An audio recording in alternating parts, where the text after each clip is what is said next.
नमस्कार भल खबर यूट्यूब चैनल को आपण मान को स्वागत। आज खबर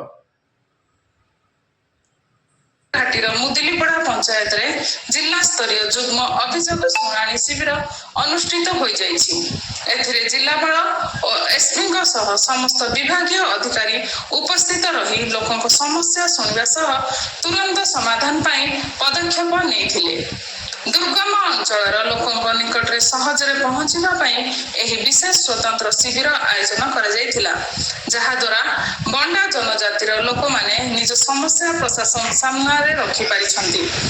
शिविर में मोट 32 अभियोग पंजीकृत होता। स्थानीय बासिंदा माने मुख्यतः पानीय जल गमनागमन शिक्षा स्वास्थ्य एवं सरकारी आवास योजना संबंधी समस्या गुड़िक प्रशासन सामने रखिले। एही अवसर में मालकानगिरी जिलापाल प्रथमेश अरविंद राजश्री कहते दुर्गम अंचल में रहुतबा जनसाधारण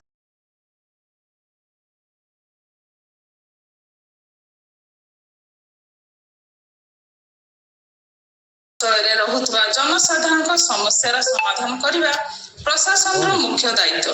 प्रत्येकटी अभियोग यथाशीघ्र समय सीमा मध्य समाधान करपरि कौन से योग्य हिताधिकारी सरकारी सेवार वंचित हेबे नहीं। समस्यार तुरंत समाधान से समस्त विभागीय अधिकारी को निर्देश देइछन्ति।